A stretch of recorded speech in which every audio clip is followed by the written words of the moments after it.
창세기 30장 14절에서 24절까지의 말씀 다 같이 합독하도록 하겠습니다. 맥주 때 르우벤이 나가서 들에서 합한 채를 얻어 이미 레아에게 드렸더니 라헬이 레아에게 이르되 형의 아들의 합한 채를 청구하노라. 레아가 그에게 이르되 내가 내 남편을 빼앗은 것이 작은 일이냐? 그런데 내가 내 아들의 합한 채도 빼앗고자 하느냐? 라헬이 가로되 그러면 형의 아들의 합한 채 대신에 오늘 밤에 내 남편이 형과 동침하리라 하니라. 저물 때 야곱이 들에서 돌아오매 레아가 나와서 그를 영접하여 이르되 내게로 들어오라. 내가 내 아들의 합한 채로 당신을 샀노라. 그 밤에 야곱이 그와 동침하였더라. 하나님이 레아를 들으셨으므로 그가 잉태하여 다섯째 아들을 야곱에게 낳은지라. 레아가 가로되 내가 내 시녀를 남편에게 주었으므로 하나님이 내게 그 값을 주셨다 하고 그 이름을 이삭하리라 하였으며 레아가 다시 잉태하여 여섯째 아들을 야곱에게 낳은지라. 레아가 가로되 하나님이 내게 후한 선물을 주시도다. 내가 남편에게 여섯 아들을 낳았으니 이제는 그가 나와 함께 거하리라 하고 그 이름을 스불론이라 하였으며 그 후에 그가 딸을 낳고 그 이름을 디나라 하였더라. 하나님이 라헬을 생각하신지라. 하나님이 그를 들으시고 그 태를 여신고로 그가 잉태하여 아들을 낳고 가로되 하나님이 나의 부끄러움을 씻으셨다 하고 그 이름을 요셉이라 하니 여호와는 나의 다시 다른 아들을 내게 더하시기를 원하노라 함이었더라. 아멘. 하나님의 말씀입니다. 아멘. 오늘 본문 말씀 창세기 30장 14절에서 24절의 말씀은 29장 31절로부터 시작된 하나님께서 야곱에게 주신 자녀들의 출생을 기록하고 있는 부분의 제일 마지막 부분이라고 할 수 있습니다. 창세기 29장 31절로부터 30장 24절까지에는 하나님께서 11명의 아들들과 1명의 딸을 주신 그 내용들이 기록되어 있습니다. 그리고 오늘 본문에서 30장 14절에서 21절은 레아에게 더하여 주신 두 아들과 한 딸의 출생이 기록되어 있고 22절부터 24절까지는 불임으로 오랫동안 마음고생이 심했던 라헬에게 하나님께서 요셉을 주신 이야기가 기록되어 있는 부분이라고 할 수 있습니다. 14절의 말씀을 보시기 바랍니다. 맥주 때 르우벤이 나가서 들에서 합한 채를 얻어 어미 레아에게 드렸더니 라는 말로 시작되고 있습니다. 여기서 합한 채라고 번역되고 있는 성경 언어가 히브리 말로 두다임이라는 그 말입니다. 두다임. 여러분 합한 채라는 말 별로 들어보신 적 없으시죠? 합한 채. 저도 굉장히 사실은 생소한 말입니다.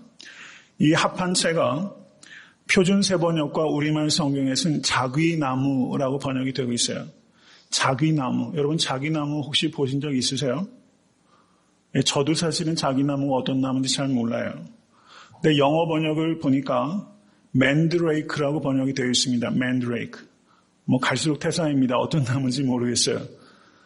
그래서 이 합한 채 영어 번역으로 맨드레이크라고 되어 있는 이 번역인데요. 그 합한 채라는 이 단어가 나타나는 용례를 보니까 아가서 7장 13절에 이 합한 채라는 이 나무가 다시 등장하고 있는 것을 볼 수가 있습니다. 아가서 7장 13절을 보시면 이렇게 말씀합니다. 합한 채가 향기를 토하고 우리의 문 앞에는 각양 귀한 실과가 새것 묵은 것이 구비하였구나. 내가 나의 사랑하는 자 너를 위하여 쌓아둔 것이로다. 이렇게 말하고 있습니다. 합한 채가 향기를 토하고 라고 말하고 있어요. 이것을 근거로 볼 때 아가서의 말씀을 볼 때 이 합한 채는 향기가 매우 자극적이고 독한 풀이라는 것을 알 수가 있습니다. 1952년에 출판된 책 중에 Plants of the Bible 이라는 책이 있어요. 성경에 나타나는 식물들이라는 책이 1952년에 출판이 되었습니다. 이런 연구들은 매우 희소한 가치가 있는 연구라고 생각이 됩니다. 그런데 여기에서 이 합한 채에 대해서 비교적 자세하게 기록되어 있는 부분을 찾을 수 있었습니다. 거기에 내용이 이런 이야기예요. 지중해 합한 채는 가지과에 속하는 다년생 풀이고 지중해 동쪽 연안에 자생하는 식물이라고 합니다. 그런데 이 합한 채는 땅 위로 이렇게 줄기가 자라나는 것이 아니라 줄기가 없이 땅 바로 지면 위에 넓게 그 잎사귀가 퍼지게 되는, 그래서 자라게 되는 단연생 풀이라고 합니다. 보라색 꽃을 피게 되고 그런 노란색 열매가 맺힌다고 합니다. 그리고 그 열매의 모양은 도마도같이 생겼대요. 3월과 4월에 무르익게 되는 열매입니다. 그런데 이 열매가 마취성이 매우 강력한 열매라고 알려져 있습니다. 그래서 냄새가 매우 독특하고 식용이나 약용으로 사용됐다고 하는 것입니다. 그래서 고대 사람들은 이 합한채를 복용하면 임신을 하는데 아주 효능이 있다, 이러한 의식이 광범위하게 퍼져 있었다고 전해지고 있습니다. 그런데 이 합한채의 그 뿌리가 사람의 다리 모양처럼 생겼대요. 그래서 그 모양 때문에 더 사람들이 이 합한채가 임신하는데 효능이 있다라는 그런 생각들을 더욱 강하게 하였다는 것입니다. 다시 오늘 본문의 내용을 보시면 레아의 첫째 아들인 루벤이 이 합한채를 가져다가 그 어미에게 주었어요. 어린 자식이 임신에 효능이 있는 그 풀을 가져다가 어미에 준다는 것 자체가 사실상은 정상적이지 못하다, 이렇게 볼 수 있습니다. 지나치게 조숙하다고 볼 수 있고 정상적이지 못한 행동을 지금 사실 루벤이 하고 있다, 이렇게 보는 것이 타당할 것입니다. 그러면 왜 루벤이 합한채라는 마취성이 강하고 임신하는 데 효능이 있는 이 식물을 어미에게 갖다 줬는가? 그것은 자신의 어미 레아와 라헬이 극도로 서로 투기하며 각축하고 있었기 때문에 그 악영향이 그 아들 루벤에게까지 미쳐서 들에 있는 들꽃들을 꺾어온 것이 아니라 합한채라는 그 식물을 뜯어서 어미에게 가져다 주는 이런 상황이 벌어지고 있다는 것을 우리가 보아야 될 필요가 있어요. 자신의 죄악이 자식에게 전가가 돼서 더 심각한 죄를 불러일으킬 수 있다는 것을 우리 루벤을 통해서 깊이 생각하시는 여러분과 제가 될 수 있게 되기를 바랍니다. 이 루벤이 나중에 어떻게 합니까? 이 부모들끼리 어미와 서모들이 계속해서 다투자 나중에 루벤이 어떻게 합니까? 자신의 서모 비라를 범하게 되는, 인륜을 어기고 천륜을 땅바닥에 떨어뜨리는 그런 엄청난 범죄를 하게 됩니다.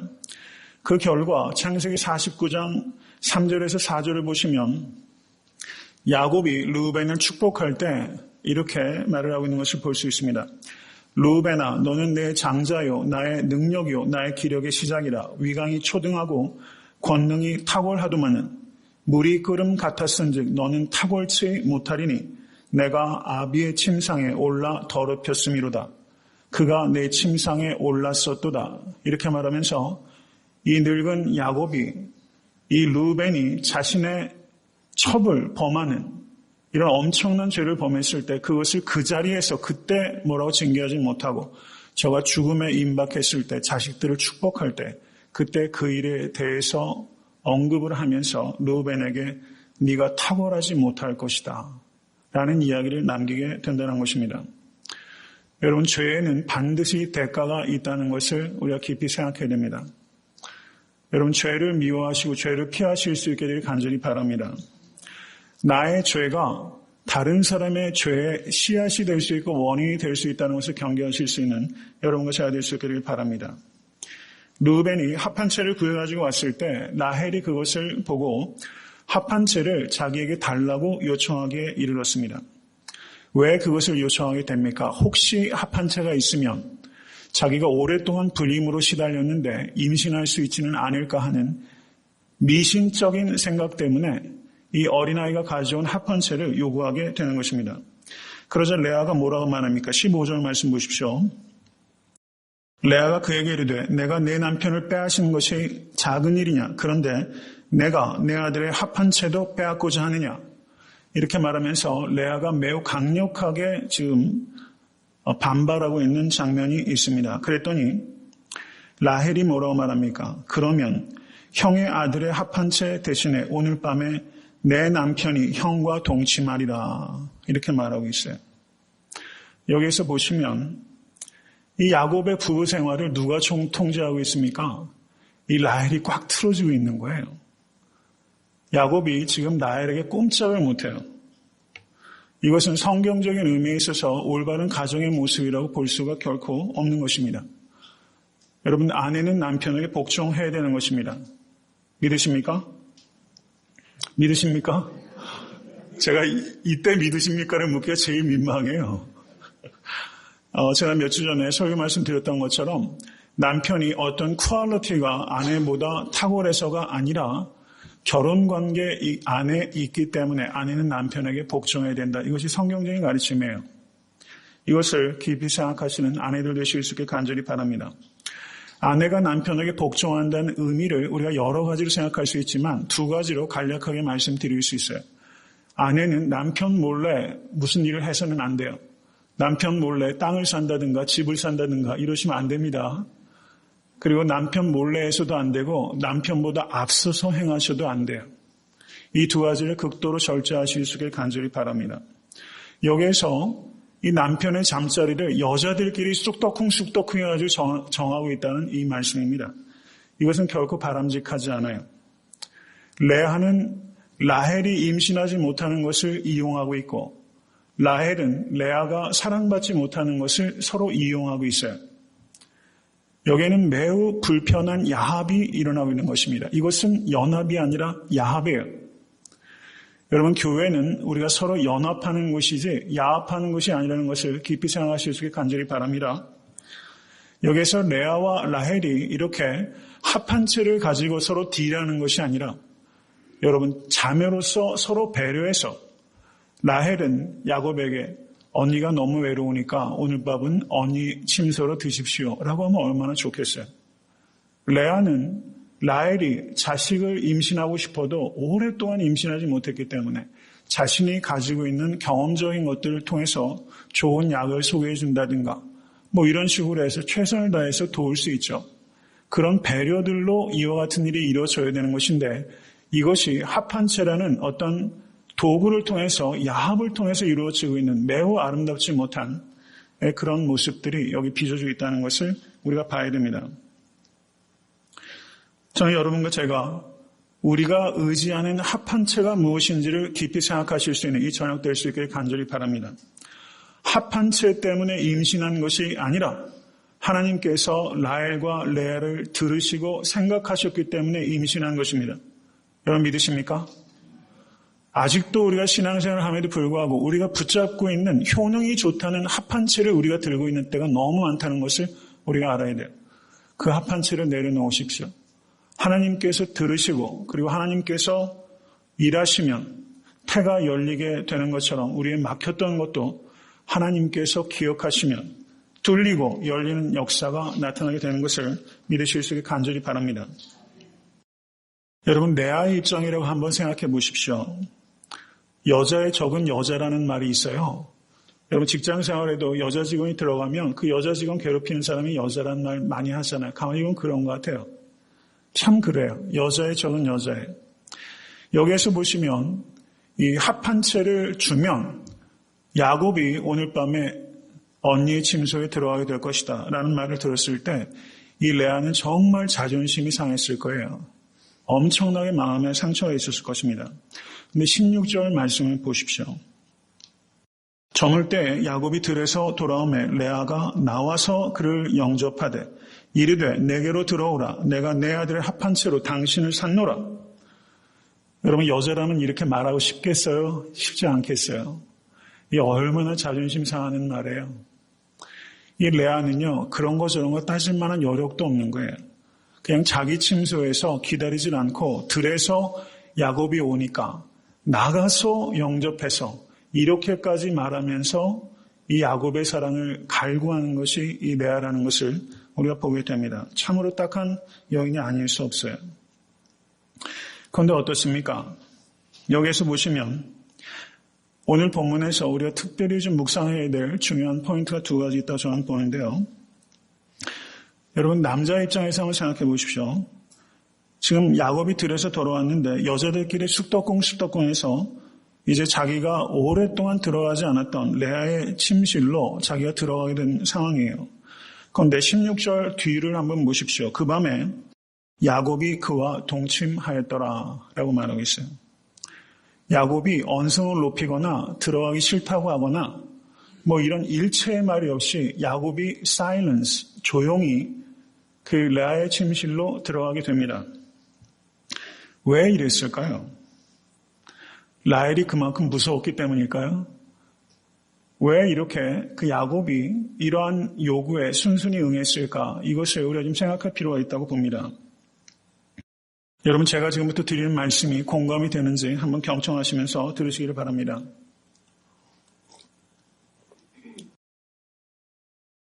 야곱이 바단 아람으로 그 도망오게 된 여러 가지 배경들이 있지 않습니까? 야곱이 이전에 에서가 들에서 돌아왔습니다.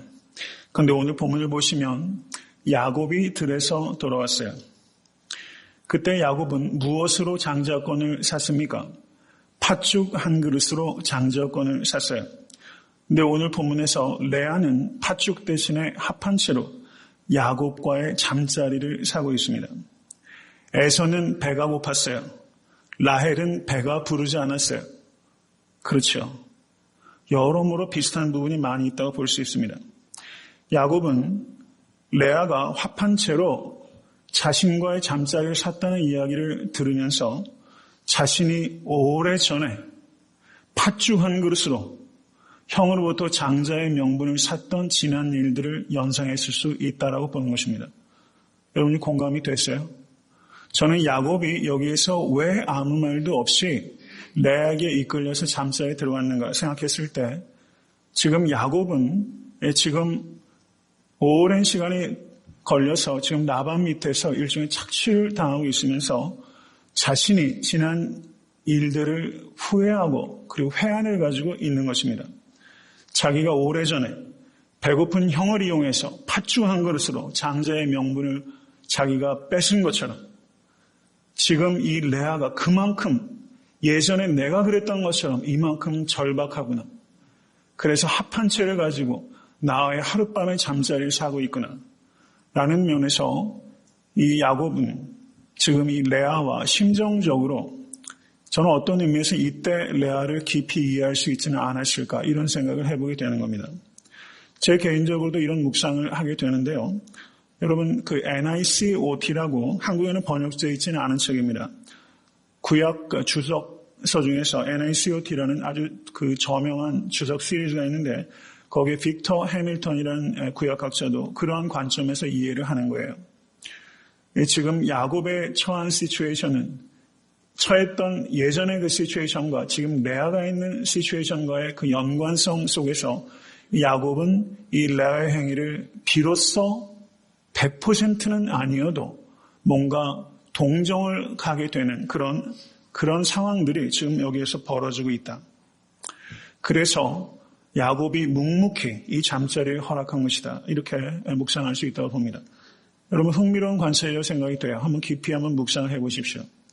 여러분 성경을 읽으시다 보면요. 이와 같은 내러티브 장르는 오늘 본문을 가지고 가만히 한번 묵상하다 어디에서 어떻게 설교를 해야 될지 지난 시간에 애나는 이야기를 나눌 때 거기에서 다 붙여가지고 설교를 할 거 이거 왜 띄어가지고 고생이네 이렇게 생각을 좀 했었어요. 그러다 이렇게 묵상을 이렇게 해보다 보니까 오늘 이 대목에서 탁 마음에 느껴지는 게 있더라고요. 비로소 자신의 이전에 잘못됐던 행위를 통해서 이 야곱이 자신이 아내 취급을 하지 않고 총을 주지 않았던 증오했던 이 레아에 대해서 뭔가 마음에 무엇인가를 이해하기 시작했다는 것입니다. 저는 이것이 너무나 놀라운 것 같아요.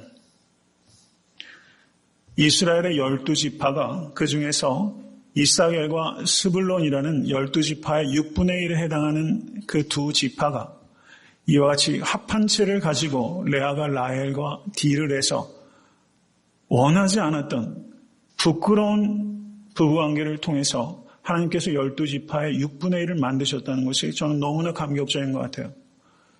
인간이 만들어 놓는 이 부적절한 동기와 관계와 그리고 딜과 그리고 부적절한 그런 성적인 관계를 통해서 자식들이 생겼는데 그럼에도 불구하고 그 자식들을 하나님께서 12지파의 두 지파를 이런 방식으로 세우셨다는 것입니다.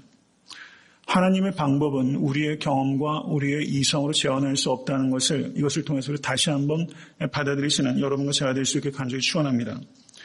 여러분 이런 말이 있어요. 하나님께서 돌리시는 역사의 맷돌은 비록 천천히 돌아가지만 정확하게 돌아간다라는 말이 있어요. 하나님께서 돌리시는 역사의 맷돌은 비록 천천히 돌아가지만 정확하게 돌아간다. 저는 오늘 본문 말씀에 나타나는 이러한 출생의 이야기들이 정말 그런 것 같아요.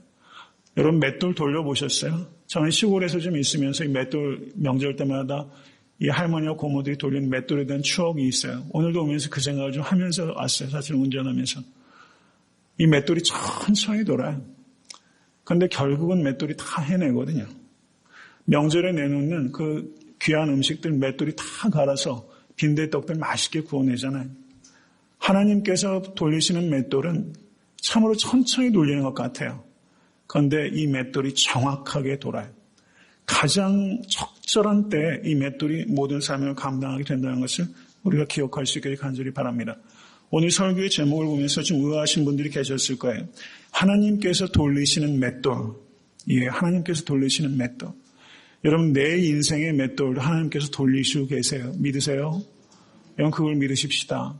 개인사도 하나님께서 그렇게 운행해 가시고 이 우주 삼라만상의 모든 역사도 하나님께서 맷돌을 돌리고 계세요.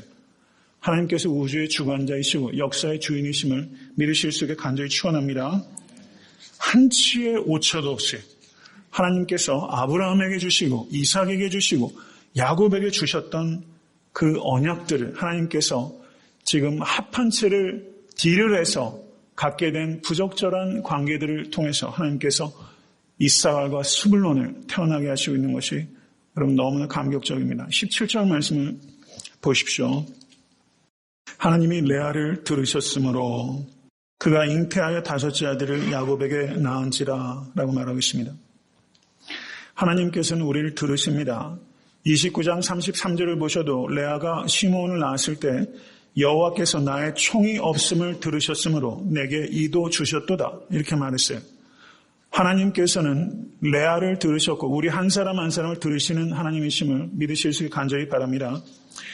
여기에서 레아가 이사가를 낳고 뭐라고 말합니까? 18절 말씀을 보십시오. 저는 오늘 본문의 두 번째 중요한 키포인트라고 생각합니다.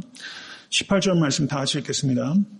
레아가 가로되 내가 내 시녀를 남편에게 주었으므로 하나님이 내게 그 값을 주셨다 하고 그 이름을 이사가리라 하였으며 이렇게 말하고 있어요. 레아가 하나님께서 이사가를 주셨다라고 말합니다. 이건 맞아요? 틀려요? 맞아요. 근데 왜 이사가를 주셨는가라는 것을 레아가 해석을 어떻게 하는 거 아니? 자기가 야곱에게 자신의 여종 실바를 첩으로 주었기 때문에 하나님께서 그것을 기뻐하셔서 그것에 대한 상으로 이사가를 주셨다라고 해석하고 있는 겁니다. 여러분 이 말은 조금 아리송하죠. 지금 레아가 자신의 첩 실바를 준 것은 자기 희생적인 행위였습니까? 아니면 라헬과 극도로 경쟁하는 경쟁 심리가 발동해서 첩을 준 것입니까? 전자의 후세예요. 자기 희생적인 그런 것이 아니죠. 라헬이 실바를 첩으로 줘서 아들을 얻자 그것에 대해서 이 레아가 자신이 생산이 멈춘 것을 알고 자신의 여종을 들여서 두 명의 아들을 또 생산하게 된 거예요. 거기에는 자기 희생의 각오가 없어요. 그것은 자기가 어떻게 해서든지 자식 낳는 문제만큼은 자기가 라헬을 압도적으로 이기겠다는 경쟁심이 거기에 이기심이 거기에 분명히 있는 거예요. 그런데 그것을 어떻게 말합니까? 하나님께서 그것을 기뻐하셨기 때문에 자기에게 이사가를 주셨다. 이렇게 말하고 있는 거예요. 저는 여기에서 자기 합리화라는 인간의 죄성을 보게 됩니다. 자기 합리화를 할 뿐만 아니라 자기 미화를 하고 있어요. 자기가 시기해서 첩을 준 것인데 그것을 자기 희생으로 미화하고 거짓말을 하고 있는 것이 여기서 레아의 죄라는 것을 우리가 발견하게 됩니다. 여러분 이렇게 말하신 적 없으세요? 여태까지 살아오시면서. 여러분 제가 누차 말씀드리지만 인간은 합리적 존재가 아니라 자기 합리화를 하는 존재입니다. 제 자신을 가만히 봐도요, 참으로 그렇습니다. 그리고 다른 사람들과 대화를 해봐도 A라는 사람은 A의 입장에서 얘기하고 B는 B의 입장에서 얘기하고 C는 C의 입장에서 얘기를 해요. 얘기를 듣다 보면 다 맞아요. 그래서 얘기를 들으면 도무지 판단 자체가 사실상 굉장히 어려운 것 같아요. 그럼 가만히 제 자신을 되돌아보면 저도 어쩔 수 없이 제 입장에서 이야기를 하고, 부부관계에서 보면 제가 항상 어쩔 수 없이 제 입장이 항상 앞설 때가 너무 많다는 것을 아직도 깨달아요. 이것을 우리가 깊이 생각해야 됩니다. 우리가 부분을 보고서 마치 전체인 것처럼 과장할 때가 얼마나 많았는지를 생각하실 수 있게 간절히 바랍니다. 여러분, 가정이나 교회나 직장에서 옳고 그름이란 잣대로 판단하십니까? 아니면 내 편, 네 편이란 잣대로 판단하세요? 여러분, 내 편, 네 편이 훨씬 더 강력한 잣대가 될 때가 많이 있지 않습니까? 옳고 그르고 하는 것은 사실상은 여러분, 그것 가지고 씨름하는 사람이 생각보다 적어요. 내 편이냐, 네 편이냐, 야당이냐, 여당이냐. 여러분, 항상 편가르기가 있는 것이지 옳고 그르고에 따라서 판단하는 사람 참 적습니다.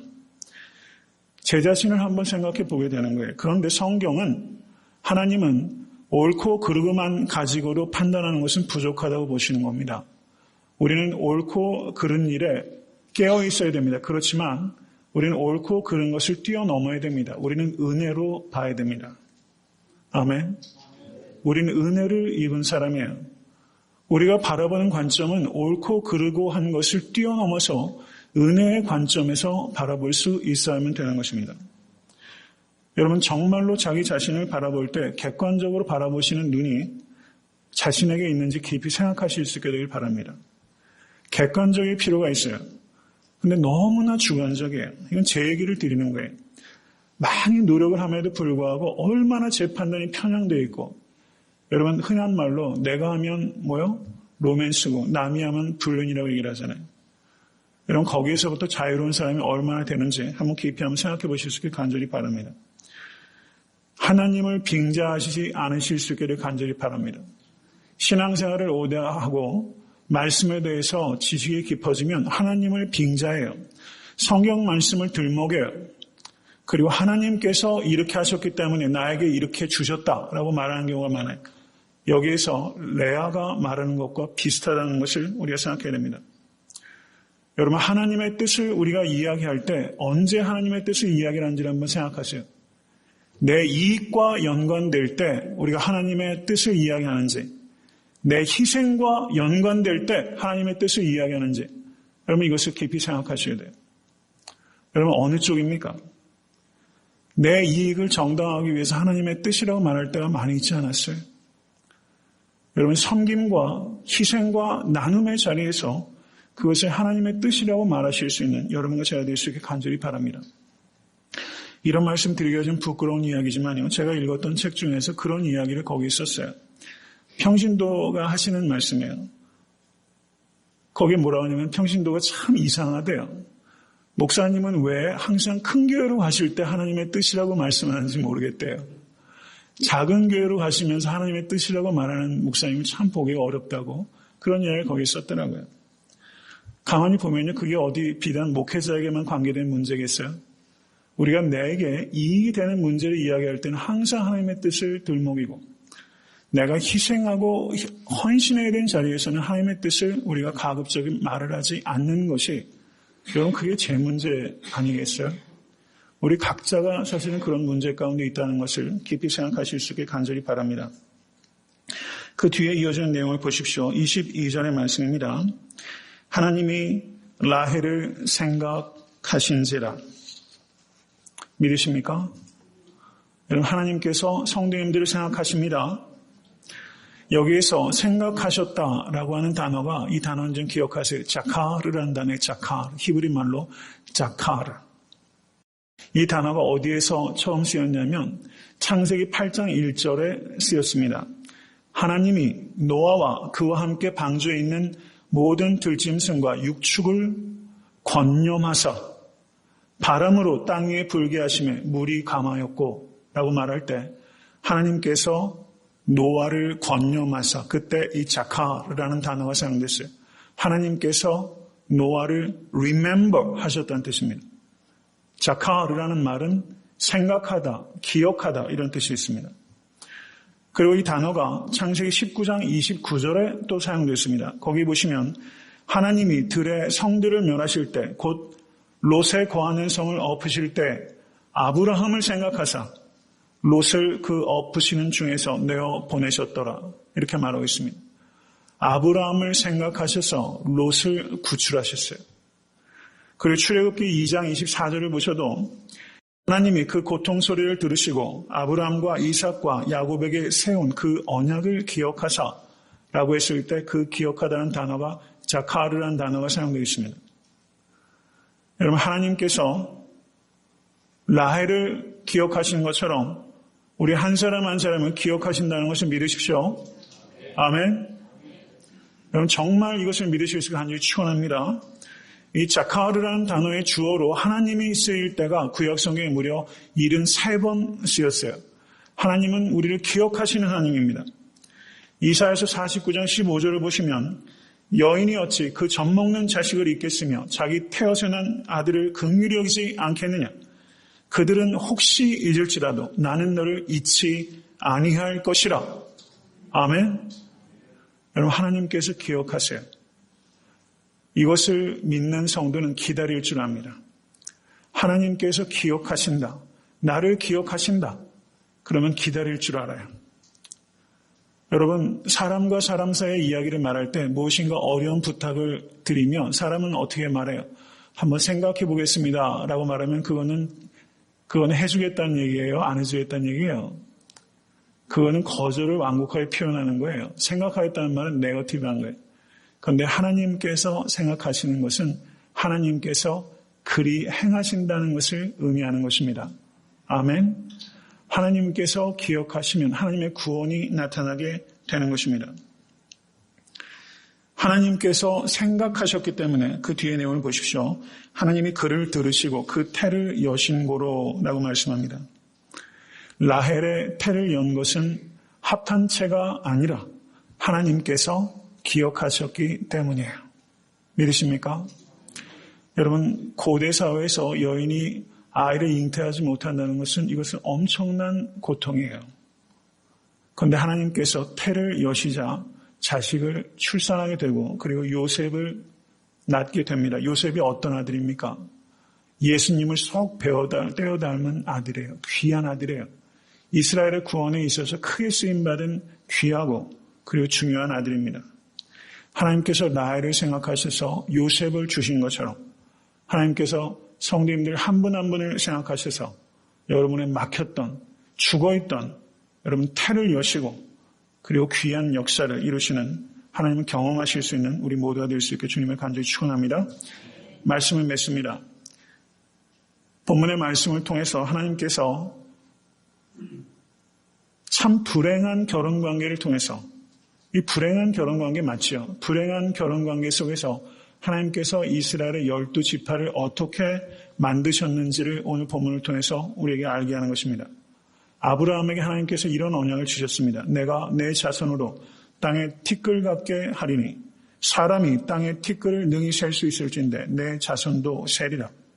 하나님께서 이 언약을 성취하기 위해서 지금 4명의 아내를 통해서 그리고 특별히 레아의 고통을 통해서 하나님께서 이 언약을 성취하는 큰 걸음을 내리셨다는 것을 감사하실 수 있는 여러분과 제가 되시길 간절히 바랍니다. 하나님께서 맷돌을 돌리고 계십니다. 믿으십니까? 오늘 주신 말씀 생각하면서 기도드리겠습니다.